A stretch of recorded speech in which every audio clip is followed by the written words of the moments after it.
இப்ப இங்க மதீனாவிலிருந்து மக்கள் வந்து நபி ஸல்லல்லாஹு அலைஹி வஸல்லம் அணுகுறாங்க. இப்ப இதுக்கு முன்னாடி மதீனாங்கிற ஊரை பத்தி கொஞ்சம் ஒரு சில விஷயம் நம்ம அடிப்படையா தெரிஞ்சுக்கணும். இப்ப மக்காவில் இருந்தவங்க யாரு? குறைஷிகள். குறைஷிகள் காபத்துல்லாவுடைய நிர்வாகிகள், சிலையை வணங்கக்கூடிய மக்கள். அதே மதீனாவில் இருந்த மக்கள் எப்படி இருந்தாங்க அப்படின்னா, ரெண்டு விதமான மக்கள், ரெண்டு பிரிவு பெருசு. அதை பிரிச்சிங்கன்னா ஒரு இதுல ரெண்டா பிரிக்கலாம், ஒரு இதை மூணா பிரிக்கலாம். உதாரணத்துக்கு அரபுகள் இருந்தாங்க, அந்த பூர்வீக அரபு மக்கள். இவங்க யாரு அப்படின்னா ரெண்டு குலமா அவங்க பிரிஞ்சிருந்தாங்க. ஒன்னு ஹவுஸ், இன்னொன்னு கஜரஜ். இந்த ஹவுஸ்ங்கிறது சின்ன கூட்டம், கஜரஜ்ங்கிறது பெரிய கூட்டம். இந்த பெரிய கூட்டம் என்ன பண்ணுவோம், இந்த சின்ன கூட்டத்தின் மேல வரம்பு மீறிட்டே இருக்கும். இந்த கஜரஜ் கூட்டம் இருக்கு இல்லையா, ஹவுஸ் மேல வரம்பு மீறிட்டே இருக்கும். இவங்க அவங்கள கொலை பண்ணிட்டா 100 ஒட்டகம் கொடுக்கணும், அவங்க இவங்களை கொலை பண்ணிட்டா வெறும் 10 ஒட்டகம் கொடுக்கணும், அப்படி இருக்கும். அந்த மாதிரி ஏற்றத்தாழ்வான ஒரு சிஸ்டம் வந்து இவங்க வச்சிருந்தாங்க. இந்த ரெண்டு கூட்டத்தினருக்கும் எப்ப பாரு சண்டை நடந்துட்டே இருக்கும். இது இல்லாம இன்னொரு குரூப் இருந்தாங்க, யாருன்னா யூதர்கள் அங்க இருந்தாங்க. மதீனாவுல கிறிஸ்தவர்கள் கிடையாது, யூதர்கள் தான் இருந்தாங்க. யூதர்கள் எப்படி இருந்தாங்கன்னா 3 கூட்டமா இருந்தாங்க. ஒன்று பனு கைனுகா, பனு குரைலா, பனு நலீர். இந்த 3 பிரிவினர் மதீனாவுல இருந்தாங்க.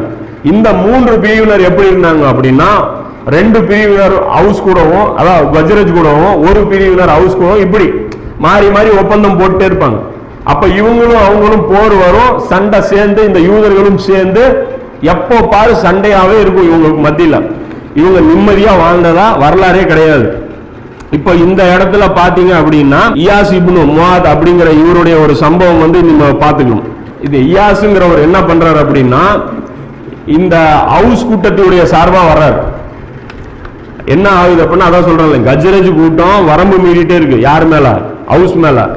ஹவுஸுக்கு வந்து அங்க சப்போர்ட் யாரும் கிடைக்கல, யூதர்களும் கஜரஜ் கூட சேர்ந்து இவங்களை அடிக்கிறாங்க. அப்ப இவங்க என்ன பண்றாரு, இந்த இயாஸ்ங்கிறவரு நேரா மக்காவுக்கு வர்றாரு.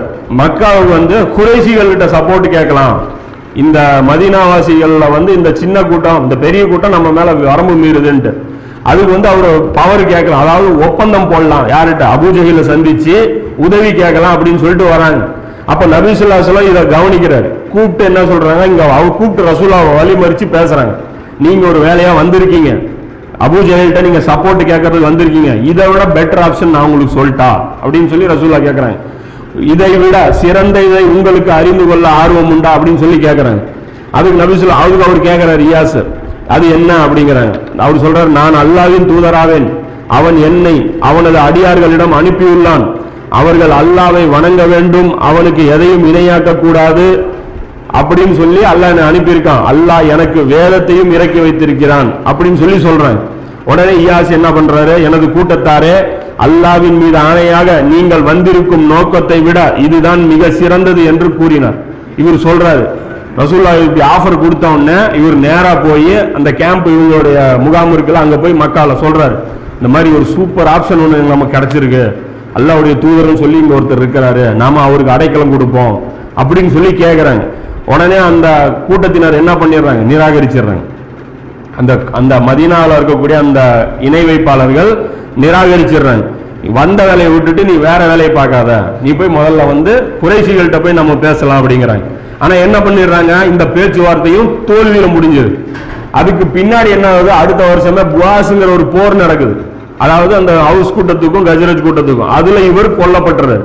நபி ஸல்லல்லாஹு அலைஹி வஸல்லம் மதீனாவுக்கு போறதுக்கு முன்னாடியே இவர் கொல்லப்பட்டுறாரு.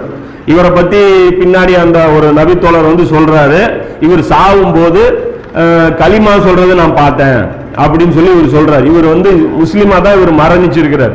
ரசூலுல்லாஹ் வந்து ஈமான் கொண்டுட்டு போறாரு. இது வந்து ஒரு ஃபர்ஸ்ட் ஒரு ஸ்பார்க், மதீனால இருந்து நபி ஸல்லல்லாஹு அலைஹி வஸல்லம் அவங்களுக்கு ஃபர்ஸ்ட் ஒரு ஸ்பார்க் கிடைக்குது.